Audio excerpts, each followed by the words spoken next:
Good evening and welcome to another episode of the Racing Line podcast. Boys, how are we going tonight? Very Really good. mate. Really good. Good to hear. Guys, tonight we're going to be reviewing the latest Formula One race that took place this morning at the Losail circuit in Qatar. Just a very quick review for those of you who might not have watched the race. Lewis Hamilton led from start to finish. Max Verstappen came back from 7th on the grid due to a 5-place grid penalty for passing under the yellows in qualifying to come home in second, and Fernando Alonso had an awesome race for Alpine to finish in third. So what a great race by Nando. The race up front for first and second was, pretty static the whole way through. Lewis could very easily made a gap on Verstappen and was able to maintain the gap the whole way through, and probably was able to turn down the engine as well. Such was the dominance of himself and the car. Max kind of did everything he could to minimize the damage from the race. He got the fastest lap of the race to get 19 points and keeps his championship, lead. And then Alonso probably had a fairly quiet race. He made all his moves in the first 2 laps or so, which was awesome to see. And then was able to maintain that third place all the way throughout. He was kind of followed by Lando Norris for most of the race, but the McLaren could really not do a whole lot to make any inroads on him. And then Norris pitted towards the end for another set of tyres because he was worried about puncturing. He had a slight puncture apparently. Yeah, it seems like it was a slow bleed. Sergio Perez probably overtook 30 people during this race, it seems, but managed to come home in 4th and, did the team a solid in relation to the Constructors' Championship. Ocon finished in 5th to double down on the good day for Alpine. And then we saw Captain Stroll come home in 6th, followed by Sainz and Leclerc in the Ferraris, who were a little bit less dominant this week in relation to the midfield battle. We spoke about Norris finishing in 9th, and then Sebastian Vettel closed out the top 10. If you're wondering what happened with Valtteri Bottas, he had a puncture, it seemed, with 15 or 20 laps to go, running the hard tyre for too long. He had the puncture on lap 33 because he was running the tyre for 3 laps longer than Pirelli suggested. And then we also saw punctures for the 2 Williams as well. So Bottas, I don't remember what position he started in, boys, but he seemed to drop to 13th after the first lap. Spent the rest of the race kind of making his way back up to 5th, I'm pretty sure, before he had the puncture. So the midfield was, a more interesting race than the race for the top. But, what were your initial thoughts on last night's proceedings? I was pretty annoyed at McLaren's performance in regard to Daniel. But then watching some of the stuff that they've put on social media this morning and listening to some team radio, apparently there was a fuel sensor reading that had gone wrong. I don't know if you guys saw the news that came out. So McLaren thought that the car was using a lot more fuel than they actually had in the tank. So he went into fuel saving mode. So at one point he was catching, after his first pit stop, he was catching whoever it was in front of him. I think it was Vettel. And then all of a sudden he started dropping back, 2 seconds per lap. And that was because McLaren, on their sensors, it was saying he was dropping a ridiculous amount of fuel. So I think his weekend was jeopardized by that because he made his way up on his first stint. He was actually quite quick. He managed to, hang on the back of Leclerc, seemed to be making his way through, which would have been good for the constructors for McLaren. Gasly was pretty disappointing, starting on the front row, finishing 11th. I think that was, regardless of what happened during the race, that car should have had enough pace with him at the wheel to maintain at least the top 10 position.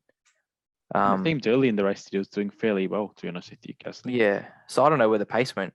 Tsunoda was nowhere again. But that car does seem to be very good at quali. And they have had races where they've been in no man's land and he's stayed in 4th or 5th position.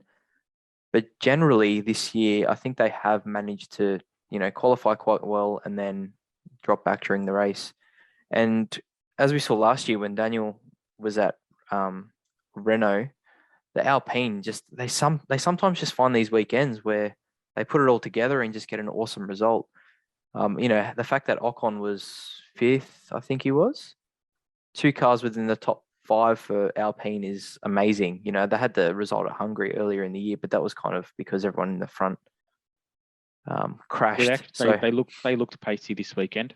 Yeah. Whether it was just a perfect cocktail of the type of corners that we saw at the track, but they really looked racy. And Alonso's always fairly good at being aggressive in the overtakes on the opening lap, and with the speed of the car over the course of the race, and then also his own desire to make moves at the beginning of the race, it was a really good event for the whole team, I have to say.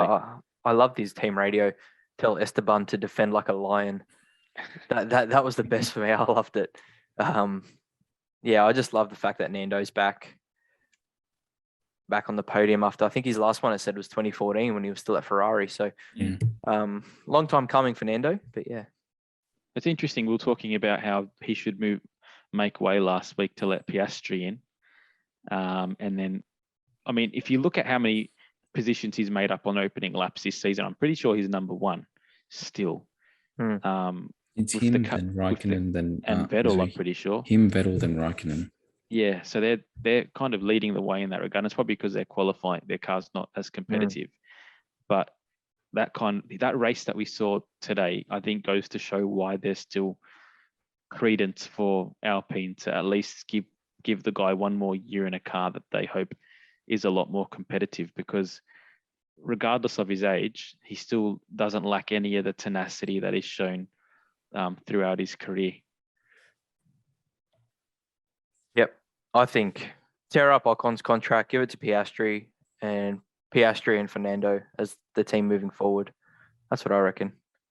Well, Ocon actually delivered the goods today, so it's probably the wrong day to say it. Yeah, he's like Stroll though, once every 10 races, Even Stroll, when I finally give up on him last week, the peer pressure gets to me, then he has a good result. 1 every 10. 1 every 10. I thought it was an interesting race in terms of the midfield battle, because I didn't see the top 3 midfield cars being Alpine, Aston Martin, then Alpine, that's for sure, especially after we've been speaking about Ferrari.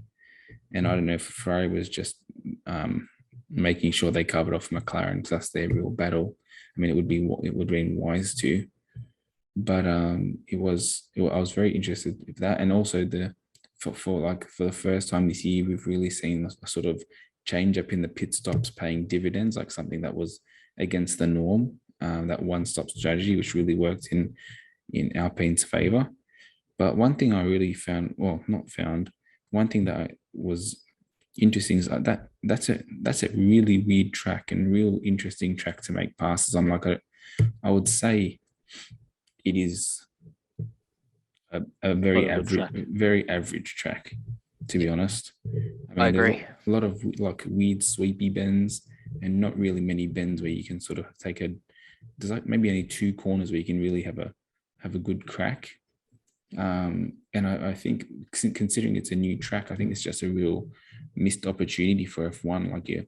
I know you're trying to take the races to the fans, but I think the fans deserve, a better amphitheater to see these battles waged than just that track. I thought it was really, I just didn't like. I thought it was really below average, to be honest. Well, it's the point that we were raising. It's a bit of a theme with these new tracks, and the ones in the Middle East, especially. Yeah. It's a point that we were raising earlier, Harry, offline, and probably can spend a bit of time jumping into it right now since the point's been raised. But I guess the question has to be asked, is Formula One, obviously Formula One wants to expand its audience. It wants to make money from having as many races as possible. It seems to be a fairly lucrative, unambiguous, model that they're following, try to get as many races as they can in the schedule. But yes, they're bringing races to the fans, but the majority of the money that comes from Formula One isn't from fans at the track. It's from fans that are watching on TV. So is Formula One, trying too hard to pack as many races in the schedule? But are we going and seeing too many tracks that aren't providing, good racing for the fans? I mean, the most interesting part of this race, if we're going to be honest, was the tyre blowouts. Apart from that, we saw a lot of passing from Sergio Perez. We saw a fair bit of passing from Bottas because they were out of position. But if that wasn't the case, if the cars weren't line of stern, it would have been a much less entertaining race. Let's be honest about that. And we can obviously talk about Jeddah next week. There's been a few other tracks. I mean, I'm just trying to think of some of the newer tracks that we're racing at that don't really provide much spectacle. Abu Dhabi, Sochi. We've spoke about Sochi as well. I mean, the most interesting part of Sochi was the last 5 laps if the rain. We're getting all of these tracks that lack any character, that don't really. I think one thing that we can probably talk about is maybe the fact that the tracks that these designers are coming up with don't really suit the characteristics of the cars that are being raced, whether it be because they're having to fit them around the geographic locations of a street circuit, or they're trying to make them fast. But I don't think it's actually providing great racing. So I don't know, how do you guys feel about that? But personally, I think it's actually diluting the spectacle of Formula One. And maybe there's just too many races, to be honest with you. Yeah. I don't think it has anything to do with the number of races, to be honest. Like my whole thing is just the general design of the track. I mean, I don't really fancy the Baku circuit in terms of like the layout or the spectacle, but one thing it does encourage a lot of passing, and that probably has to do with the shape of the corners, like a lot of 90-degree corners, a lot of straight with a lot of braking zones. Yeah, and that encourages passing. But this track is literally just like one sweep bend after another. Then they throw in a few narrow hairpins, not even narrow hairpins, but like narrow bankers, and they're not wide enough to really get another car to run beside you. And I watched a few onboards just to make sure that what I was seeing was true. I was like, is this actually a boring track for overtaking? And I watched a few onboards. So like, yeah, it is. Like, I'm 100% right. That's what I was feeling. I don't think it has anything to do with the number of races. I just think it's to do with the actual design of the layout. I don't think people are. But if you've got a 22 race season and half of the races are trains, circuits, not even street circuits, because you can have a good street circuit spectacle as well. But if you've got tracks that don't facilitate much racing and the season is longer, but the quality of the races aren't necessarily better, then for the sake of just having a race, I don't think it actually does anything to the spectacle of Formula One. Well, one thing, sorry, go Harry. I was just going to say, I love Baku. There's something about that track that I absolutely love, but I also think, in perspective, I think we have been spoiled this year. The racing has been a lot better than previous years. I think my biggest gripe is some of the tracks we do go to, Abu Dhabi, this morning's track, all that kind of stuff. We're missing out on tracks like Kyalami, Sepang, Hockenheim, Nürburgring, all these amazing tracks around the world and we're going to, those sterile ones that have been designed in the last 10 years with safety in mind. And I know that's important and everything, but they haven't got the character of the older tracks. That's my biggest gripe. But all those oil tracks money, you mentioned, oil money talks. Let's start with that. Oil money talks. Yeah. Also, I was thinking, how do we make these tracks that are fairly boring a little bit more interesting, right? Because that's the reality is we're not going to be moving away from these tracks. So how do we make them a little bit more conducive to, not more carnage, but a little bit more excitement? And I think it's fairly easy to begin with. Like, we've got so much runoff on these tracks. They're putting all these bloody bumpy curbs, whatever they call them, sausage curbs, vibration curbs, I don't know what they are. and it's wrecking. It's trying to keep cars off them. But what if we had between the track and then that kilometer of runoff that these tracks have? What if we had 2 meters of AstroTurf? Yeah, I So that think the look car- at we were at Eastern Creek on the weekend, boys, and we saw, turn one. If you went a little bit wide, you were on the grass and you were spinning out, or you were kicking up You're in the dirt weeds. everywhere. Like, I know Eastern Creek's not the best track in the world, but for the excitement factor, that definitely improves it. Yeah, and it makes it so much. I mean, even just watching today's race, how many times did we see cars going 1.5 meters over the ripple strip onto the second ripple strip? Mhm. I mean, it's getting ridiculous. And if you can push that hard with the worst thing being, a broken spoiler, worst case scenario, and it's not really going to happen, then it means you're never going to be able to have that distinguishing factor between those guys that are pushing 10 tenths, on a slightly more dangerous track and those that aren't. So I think that's one thing that could definitely be done. But then also, I don't know if the fans have any, like, we obviously don't finance the racing, and there's a lot of money coming into these bloody tracks. But it's interesting, and I think next week we'll probably have a fairly similar conversation. I mean, watching the onboards at Jeddah of the Jeddah circuit, I'm not looking forward to that race a whole lot. The thing that interests me is hopefully that with the amount of flat stick that track facilitates, hopefully we get a bit of DRSing, a bit of slipstreaming, but there's really only 2 real braking zones on the whole track. And even still, one of those braking zones should definitely be an overtaking opportunity, but the second one isn't.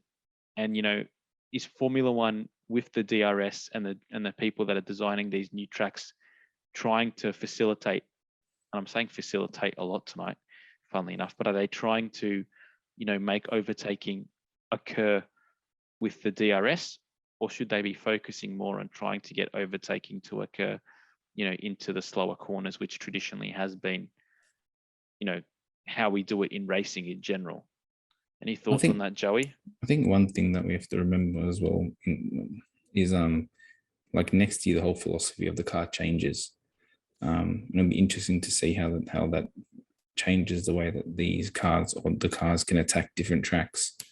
The only thing I'm sort of disappointed is that it sort of has given us a bit of a sterile third last race to the season, where everything's sort of heating up in terms of the championship, and we're not actually seeing any racing on track anymore. Yeah, tracks that sort of facilitate that kind of high stakes on track. But I mean, there's only 2 races left now of this era of car. So in terms of these tracks, it's going to be interesting to see what next year can do. The whole philosophy of the car changes with overtaking in mind. So, I mean, I'm not going to say that they're designing these tracks with DRS in mind, like what you're saying. Maybe they know more than us in terms of what tracks next year's cars can actually compete on. I mean, that's definitely possible. Yeah, I mean, I'll leave my judgment till next year, but yeah, I just didn't think that this track in particular facilitated any real. It wasn't conducive for overtaking, except if you're in a car that was definitely faster than the one in front of you. You know what I mean? Yeah. It's so interesting. Like, we're just talking offline, and we're kind of looking at all these other tracks around the world that we're not racing at, that seem a lot better in relation to creating a spectacle. And obviously, we're never going to get, as a fans, we're never going to get the benefit of those tracks just because of the money that's being made in Formula One. But I mean, we obviously have to wait and see for what next year's formula brings. There's obviously going to be less downforce being generated. The cars are going to be a little bit slower. Hopefully that means that there should be a little bit more chance to overtake, as cars have to go slower through some corners. But obviously we'll just have to wait and see on that. Joe, you just brought up the point of the championship battle as it stands now. Hamilton over the last 2 races has slowly clawed his way back into the championship contention. There's 8 points now. between Verstappen and Hamilton, which means that if Hamilton's able to win the next race and get the fastest lap, and I think early estimations would say that that's a very real possibility with the characteristics of the circuit, then we've got a tiebreaker going into the championship finale, which is awesome for the championship. I think the only real negative is, like, as you said before, Joe, nothing's happening on track, but the championship's getting closer. It doesn't feel like a championship bout right now. It doesn't feel like the two drivers are, throwing, haymakers. Last week we saw it with the Verstappen escorting Hamilton off the track. But if anything, that just proves how, dire he even felt the situation was in being able to compete with the Mercedes at that particular circuit. So, H, with 2 races to go, where do you see this championship heading? I said it last week. I think Lewis has got it. Traditionally, they're quite strong at Abu Dhabi as well. I think Red Bull won last year, but the previous 5 or 6 years, it was a totally Mercedes track between Hamilton and Rosberg. Like you said, Jeddah seems, the characteristics of the track definitely suit the Mercedes, and quietly confident that McLaren may be quite strong here, looking at, the layout of that and comparing it to a track like Monza. I don't know if the car's fallen off that far, but it definitely will suit the cars with the Mercedes power unit in the back. But yeah, I definitely think Max is a good enough driver that he'll be taking Lewis all the way till the end as well. And Red Bull keeps saying this damage limitation. If Max comes in second, then it's all to play for. I think the most interesting thing for me personally with this upcoming race isn't so much who's going to win. I'm pretty sure that it's going to be a Hamilton win. But what keeps surprising me is Bottas's inability to steal points from Red Bull. And I think this, like, Joe, you can shake your head and maybe it's rightly so, but this week in particular, how easy it was for Hamilton to win that race. Let's be honest, it was fairly comfortable. Bottas didn't start in the best position in the race, but he started, I think, top 5 or top 6. By the end of the first lap, he was in 13th.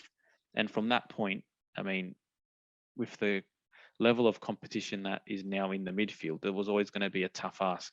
And what we keep seeing is Mercedes really need him to be able to steal a point or two off. They've needed him to steal a point or two off Verstappen for the last couple of race meets, and he hasn't done it once. And we've seen, on the other hand, Checo being able to steal a few points, maybe not too many, but a few points off Hamilton, and that might be, the difference in the championship. So my biggest question going into this weekend is, can Bottas finally deliver? Even now with the lackluster season that he's had, if he's able to steal 2 points off Verstappen and come second in this race, that's going to be a huge morale boost for Mercedes, then leading going into the last race of the championship. And I think with the Constructors' Championship also closing up now to 4 points with 2 races to go, even though it might not seem like it on track, the championship is really heading up, just from a fiscal point of view with the way that the tallies are right now. I don't really want to blame Bottas for this race because he had a really unfortunate race, I'd say. But I think they ran him too long with those tires, and that's a mistake on the whole team. I'm just really interested. He did lose 5 or 6 points off the start, but places off the start. That's got to be on him. Yeah, but in general, like you say, all right, he lost 5 or 6 places, but he was coming back, and he was then 13th, Joe. Yeah, did he start on the dirty side of the grid though? Because everyone that started on the dirty side of the grid had shitty starts. Yeah, but at the very least, if you lose 2 spots, that's racing. But 6 spots, he's losing to people that are behind him on the dirty side of the grid as well. One thing I was thinking about was the left side tire blowouts. I was thinking, I wonder if it has anything to do with the cars running over the curb and then coming back. Surely, because it was always that side. Like maybe it was a curb that has a sharp outside. So when you cross it, then come back, it was causing some ripping. Which in terms of when you're saying there's these tracks have no consequences, that's a pretty big consequence for running wide. But I thought it was weird. Like what was it? There was Bottas had it, the two Williams had it, Norris had it. Was it 5 cars? Did Vettel have one? No, I don't think so. It was about 4 or 5 cars that had the front left side tire punctures. So that was, I think, something that the organisers would have had to have a look at. But yeah, I think what's his Bottas said it best at the end of the race. They said, "What do you think of your race today?" He said, "Oh, just another normal day at the office." Well, you know what I think, talking about the tyres, and obviously this track is, if you were to take like sector 2 of Silverstone, that puts all the load through the tyres on that circuit. This track is pretty much made up of corners like that. And when we go to Jeddah next weekend, there's a lot of lateral movement in those corners as well, a lot of high speed, mid, speed corners. So I would be interested to see what tyres Pirelli allocated to take, however, 6 months ago it was now. But is there any chance that we see some kind of tyre issues again next weekend, potentially with just the load that's going to be going through tyres at that track? Mate, I'm worried the cars aren't going to be able to stay on the track, considering they're still laying asphalt. So, I think that might be the best thing for the championship, really. Like that might actually make some interesting racing, like we saw at Turkey last year. Well, we saw Lewis take that one out. So, if he stays true to form, I think he may run away with it this weekend or next weekend. But yeah, I think that's my biggest issue. Like, depending on what compound they take, are the cars going to be able to stay pointing forwards? Well, it should be interesting. At this stage, I think we kind of need something like that because, guys, if you're listening to the podcast and you haven't seen the layout of the track yet, jump onto YouTube, just look up Saudi Arabia F1 track on board, and you can watch I think it's from the F1 game. It might be from a simulator, but it gives a Lewis Hamilton on board of the track, and just try to visualize where the overtaking points will be on the track. Because I've watched it a few times now. I think there's 2 at the best. There's 2 at the best. Probably one of them is good. The other one's not so good, but I don't know.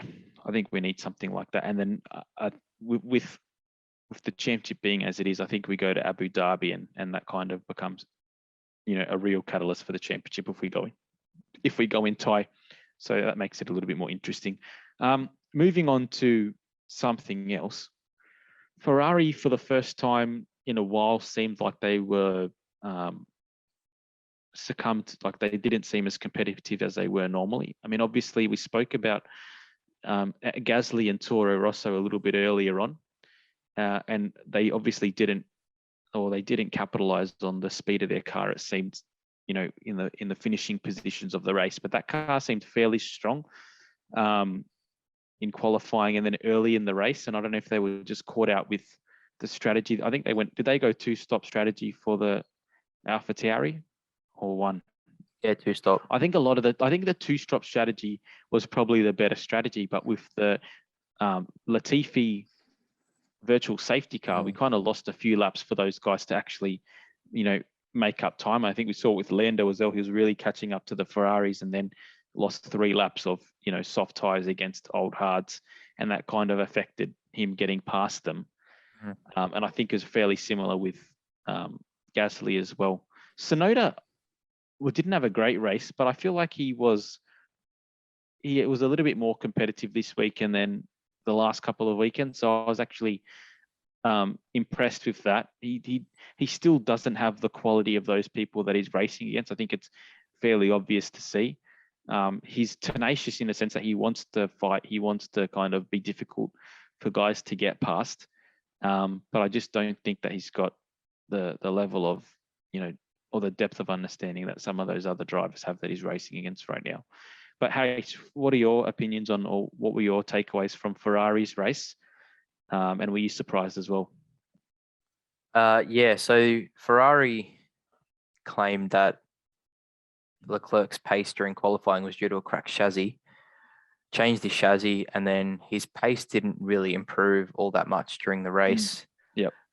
Which says to me that he may have had similar issues to Daniel, where he wasn't able to extract the pace out of the car as much as his teammate. Carlos has been looking strong. Second half of the season, he's been on fire. I would say he's the better driver of the two. Out of those two, he's been more consistent. Carlos he's had a really good year. I think this is the first year of his career where everyone stood back, and we've always thought he's had potential, but this year everyone's gone, okay, this guy's a potential world champion now, if given the right car. Yep.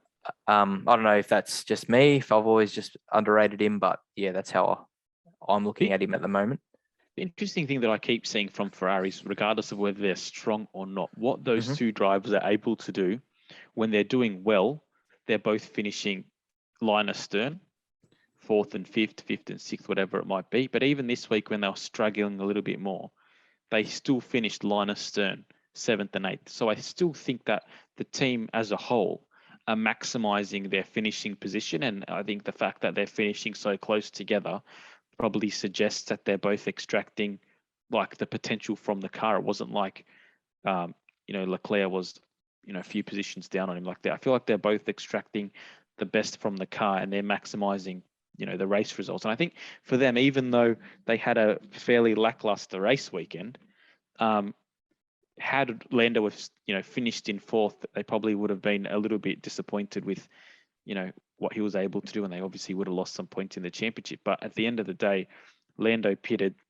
got caught out with the virtual safety car, and he finished in ninth and they finished in seventh and eighth. So they're still able to eke out a little bit more of a championship lead. And at this stage, unless they have some catastrophic, failures to finish the year, third in the championship is got to be all but tied up now. One's got to assume. So, yep. Damage limitation for Ferrari, and the fact that they had a, fairly, nothing to write home about weekend, and were still able to pull out more of a lead from McLaren is a good thing for them. And it kind of shows that their continued strong form moving into 2022. You've just sent us your, what's it called? Our rankings. Your rankings for this week. Yep. Do you so want obviously this is power rankings? This is we're taking the last few races into account. Yep. Same as what we did last week. I'm just getting it up on my screen. I just wanted to, before we start on this, talk about Yuki. Yeah. He's improved in the second half of the season. The good thing about Yuki is he's getting used to Formula One now, and I wish Michael was here because he's a big Yuki fanboy. But also starting brought up the fact that Michael's away. Yeah, well, he's not here, guys, so he's very, very busy. So he'll be joining us again next week. But I think the good thing about Yuki is he will, everyone's on a level playing field next year. So he's had the year to settle into Formula One, and I think he'll use that experience next year to hopefully hit the ground running and challenge Gasly a little bit more. I don't know what you think. What I'm actually interested in seeing next year is, before we go into these power rankings, we've got these drivers that have recently come into Formula One, and they're probably still getting used to the levels of downforce that a Formula One car has. And we've also got some, more veteran drivers that have been racing, with this particular formula for the better part of 10 years now. So what's going to be interesting to me is when we've got a new formula next year that is, lower in downforce, do we kind of see a little bit of a mix up in the running of the team, or in the running of the running order of the championship? I mean, obviously that doesn't take into consideration just the level of quality of some of those veteran drivers, and maybe I'm speaking completely out of turn, but I just think that might be interesting to see how some of those newer drivers that are a little bit more acclimatized to lower downforce formulas, if they're able to bridge the gap in some regards next year. Could be. George Russell, number one driver at Mercedes. He's only been out of Formula 2 for what, 3 years now? No, it's 4 years, isn't it, at Mercedes? So you're on mute, mate. No, 3 years. 3 years. So he started in 19. Okay. Yeah. So it'll be next year will be his 4th year. I think George Russell will pedal anything fairly well. To be honest, I don't think it matters. You love George. I do. I rate him. I rate him highly. So it'll be good to see how he goes next year. He's just so vanilla. No, I think he's the opposite of Joe. You got to defend your man here, mate. I'm trying to make sure you can't hear Elmer in the background. That's all. It's all right.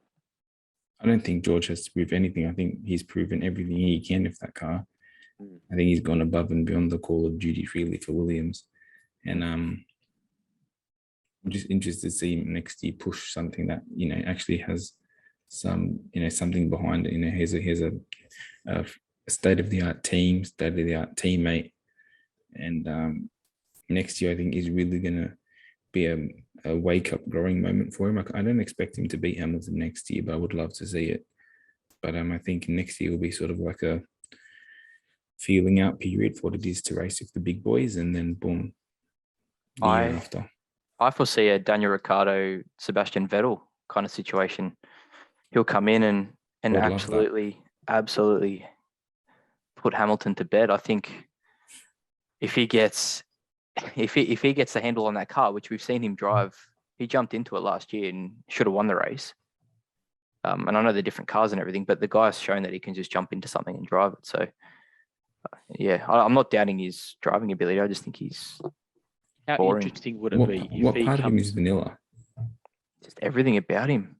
His like, personality. and he's from Britain.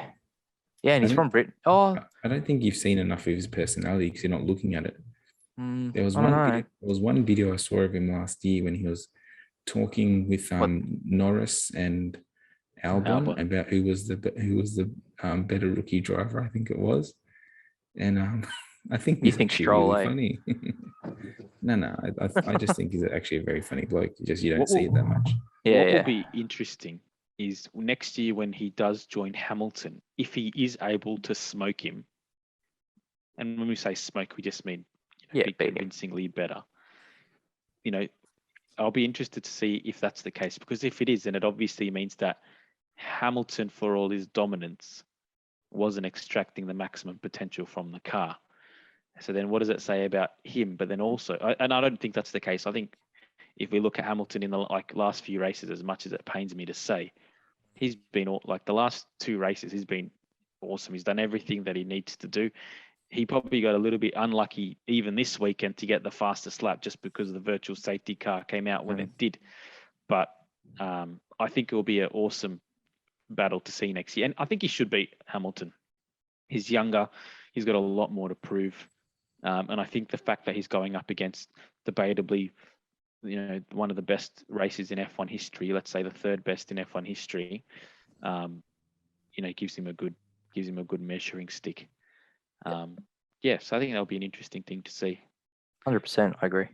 Why don't we go into those power rankings now, mate? You can tell us what you were thinking. So I'll just go. I was looking when I did these from Mexico. So Mexico, Brazil, and Qatar. Yeah. Hamilton has to be number 1. Verstappen has, been consistently 2nd. Perez, I've got 3rd. He's finished either 3rd or 4th in the last 3 races. So I've got him there. Then I've got Sainz in 4th. Then Leclerc. Then I've got Alonso. So if you look at the last 3 races, he's finished within the top 10. And the previous 2 in Mexico and Qatar, Ocon wasn't in the top 10. So he's extracting the most out of that car. Gasly, only because of his qualifying performance. I know he's had a couple of good races, but today his race pace was off. But I think that dropped him down a few places. His race pace today. Vettel has just been consistently in that kind of 8th to 10th position in the last few races. Bottas, again, only there because he's driving a Merc and he's able to eke out those results when he's coming through the field, barely. And then looking at the rest of the field, it was hard. Like, I don't think Norris really deserved 10th. Yeah. But then you look at the rest of the field and you think no one else deserves it either. So just by default, I think he's finished 9th and 10th in the last 3 races. So Lando is in 10th. I think what your power ranking has shown, I think also what the power ranking did show last week as well, is that for all the good things we were saying about McLaren early in the season, that team has really come off the boil. Now, it could very well be due to the fact that it's been fairly well documented that right now I wouldn't say that they're in the strongest financial position. So maybe they just have to be prudent in the fact that they're working on developing the 2022 car and they're not going to deviate from that plan, obviously, so that they are as competitive as they can moving into the new era. There might be something to be said also for the fact that a lot of their development tokens needed to go into the engine. That might have affected their overall package. I don't know if that can be really stated considering that they started the season so well. But they really have come off the boil. And I think when you look at how well, I don't know, I want to see Alpine over the next 2 races to see if they've actually developed this car a little bit more. But Alpine have looked much stronger. I think Toro Rosso have looked really strong the last few, not Toro Rosso, what are they called now? AlphaTauri. AlphaTauri have looked a lot stronger the last few weekends as well. And as we've seen with the midfield, if you are just, a little bit off or a little bit underdeveloped, you're going to struggle. And Daniel's continued to struggle with qualifying. He's always been a few tenths off on average Norris this year, and that few tenths now is seeing him, 3 to 4 positions, even 5 positions below Norris, which is putting him, 9th to 13th, which is a lot has to be said for. I think it's a little bit harsh for Norris that we consider that he came 9th, because he was comfortably in 4th, got the slow tyre bleed or tyre puncture, and then had to pit.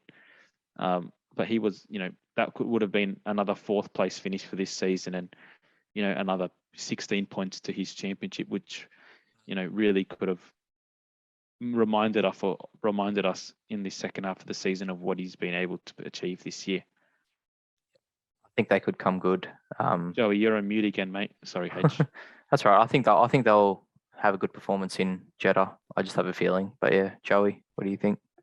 Do you think McLaren has just sort of said, all right, that's all the developing we're going to do this year, and have just cut it at that? Yeah. And because they're safe in 4th, and they're sort of we're happy with that, happy to take that paycheck, and we're happy to sort of start developing on next year's car. I think that's part of it, but I also think that they were so dominant in 3rd. I say dominant, but they were obviously still behind Mercedes and Red Bull. But they were so comfortable in 3rd in the first half of the season that they probably very quickly said, hey, this car's pretty good. We can comfortably consolidate 3rd in the championship and move on to the 2022 car. Then obviously they had a few ordinary races after the winter break. And when they've come back, after those ordinary races, Ferrari has all of a sudden turned it on. And I think they're in a position now where the dramatic improvement from Ferrari is something they weren't expecting, but also there's not enough turnaround time for them to develop the car further it's not really worth them trying to develop their car further. They just need to maximize what they're going to be able to achieve this year, if that makes sense. So yeah, I think they didn't foresee Ferrari being that strong. I think they also probably wouldn't have foreseen their drivers making as many mistakes in the second half of the season, just with how consistent McLaren has probably been over the last 24 months in relation to maximizing opportunities and limiting mistakes. And I keep coming back to it, but had Lando Norris finished, made the decision in Russia to come into the pits and pit with everyone else, and then the 2 mistakes that obviously were had in the last couple of races with Ricciardo and Norris, that team's still very much in the battle for 3rd. So yeah, I don't know if that answers the question. I Yeah. do think that they have shot themselves in the foot at the wrong time of the year as well. Right when it sort of got to the serious end, they haven't helped themselves just as much as Ferrari have turned it on. That's definitely for sure. I think they're I think they have turned to 2022. Yeah. And I'm hoping that car comes out and it's battling for wins week in, week out, not so track specific like it has been. And to be honest with you, I'm not really that disappointed if they have done that. I mean, just as a fan, thinking about thinking about how dramatic when we think about the turbo hybrid era and how dominant Mercedes were at the start, I'm hoping that a lot of teams have kind of realized the importance of getting the jump early, and are able to try to maximize the resources that they have to make 2022 as competitive as possible. I think that's the case. I hope it's the case as well. Bill Williams is in the same sort of boat because they went through a phase where they were scoring points, obviously 9s and 10s, but they were scoring more points than they have in the last 4 years. But then all of a sudden they've gone off the boil as well. So I'm hoping they've focused a lot on 2022 and their car comes out and they're, battling in that midfield, not the back end, at least, showing some more potential. I think Williams will also just maximize probably their best days over the last 4 years in terms of the wet race in Spa, and then what was the other one? It was the other rain race that was cancelled. Where was it? Was the race that was cancelled? What was the other wet race that? That Russia? Yeah, Russia. So they maximize their points in the races where they probably shouldn't have had points. There's a lot of accidents in that race as well. I think regardless of their maximized races, Williams have nothing but positives to take from 2022. If you look from at where they were 2 years ago and Yep. how uncompetitive they were to what they've been able to produce now. Yeah, George Russell's an awesome driver, but even Latifi has looked a lot more competitive in that car. And they've come back to a point where they've got all their systems in place moving into 2022 as well. So again, if they're able to maximize the resources that they have at their disposal, and they've been smart in, developing this car as early as possible, then they really, obviously they're going to lose Russell, George. and that's going to be huge for them. I'm just trying to think off the top of my head what driver's going there next year. Albon. So that's going to be an interesting thing in and of itself. But if they're able to get a jump on the development of that car, then I'm actually quietly confident in that team. I think what they've been able to turn around in the last 2 years is eerily similar to Mercedes. If you look at where they are in the constructors as well, I would say they have no right to be anywhere above it, but they have definitely a right to be where they are. 100%. What do you guys think of Haas, considering they came out at the start of the year, we're not touching this car, there's going to be no development, we're concentrating on 2022. What do you think they're going to come out with next year? The only thing that I worry about with Haas at this stage is they've had 2 years really now where they haven't even been trying to be competitive. And if they haven't been, regardless of whether they've been developing the car or not, you see like a team like McLaren, for example, even last year, they were putting parts on their car in practice that were trying to simulate the next generation car, right? And even though it's such a different iteration, there's surely going to be some level of carry through of understanding of aerodynamics that can be implemented in the new car. So I'm really unsure on Haas. I don't know if I've said this before, in different contexts, but are they going to be match fit going into 2022? That's the only thing that I'm concerned about. And the problem is for a team like that, where they're already questioning whether or not they want to stay in Formula One, I don't know. Another bad season is not going to be good for them. It's not going to be good for the sport.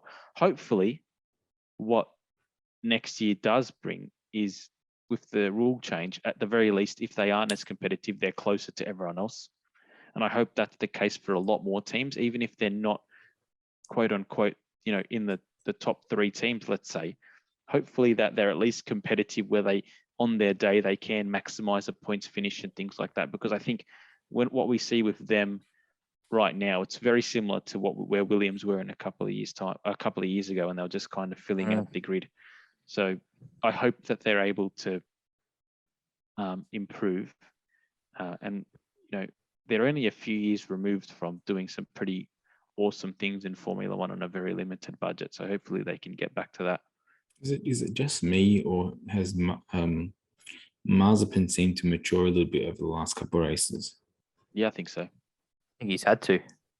I definitely think he had to, but I'm sort of surprised that he's not in the headlines anymore for all the wrong reasons. I mean, the team doesn't need any more negative press, I suppose, but especially because we know he's staying till next year as well, and we know that he's not the worst driver in the world. Like I would like to see him actually do something somewhat not special, but just, I don't know, the bare minimum of why he should be there. You know what I think is interesting about Mazepin, and it's probably something that we don't talk about or consider enough with young drivers in general, right?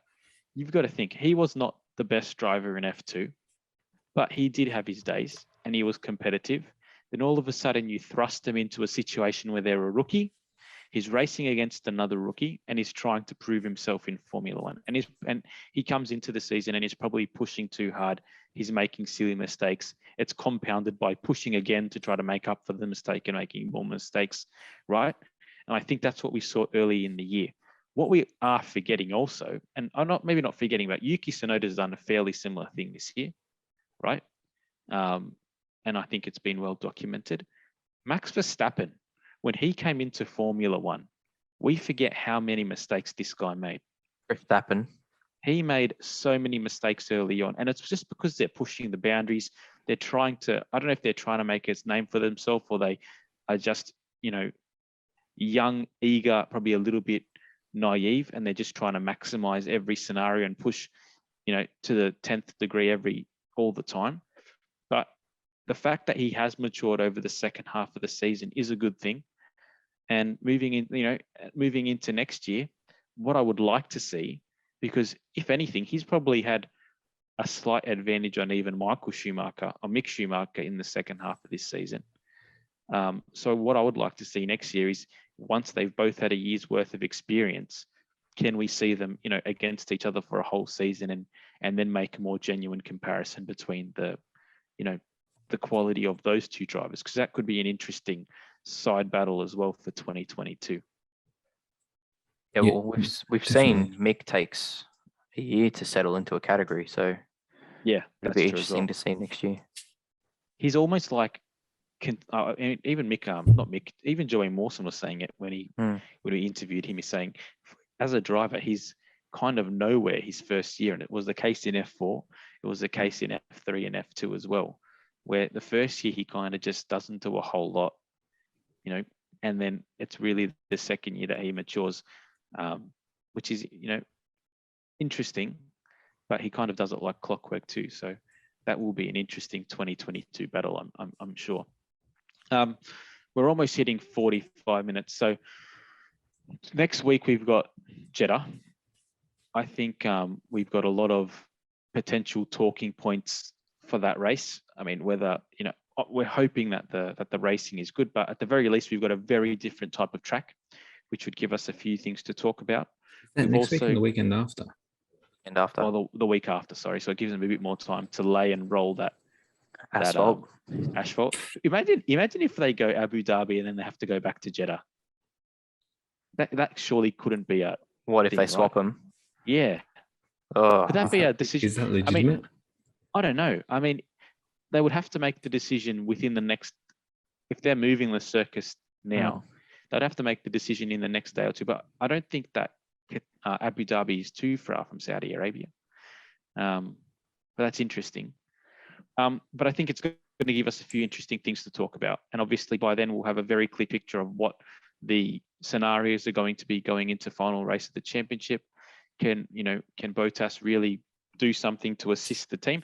And then more importantly, we haven't had any real like Yorker games recently. We haven't had any unexpected results over the last couple of races. So does the new asphalt, throw a curveball?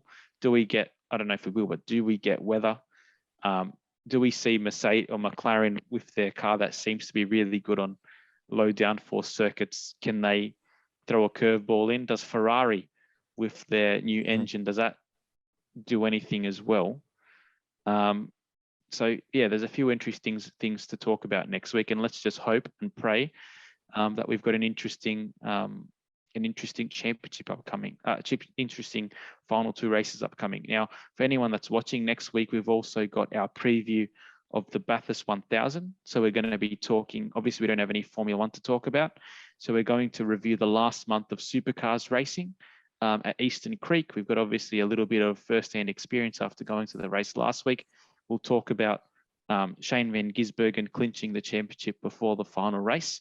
But then most importantly, we hope to preview the great race as well next week, and kind of maybe even give a few of our own odds for a team's chances of taking home the Peter Brock Trophy. So how do we feel about that, boys? It's going to be awesome. Can't wait. Forward to it. Getting back into the V8s, it's great. It's good. Yep, it's a good place to be right now. Can we wear your other shirt next week, T? Yeah, I might come out with the black after Cam Waters' great race on Saturday night. So guys, thanks for your time. Everyone else, thanks so much for listening. Please keep liking and sharing on the socials. It's good to see that we had a few of the friends of the pod share some of our socials over the weekend with Aaron Cameron and Joey Mawson. We might even talk about them a little bit next weekend and how they were able to go in the last race and then moving into Bathurst as well. But yeah, please keep liking and sharing on the socials. Keep spreading the word. And men, we'll talk again next Monday night. Thanks for your time. Thank you very much, T. Thanks, guys. Thanks for listening. Have a good night, buddy. All right, guys, have a good night. Take care.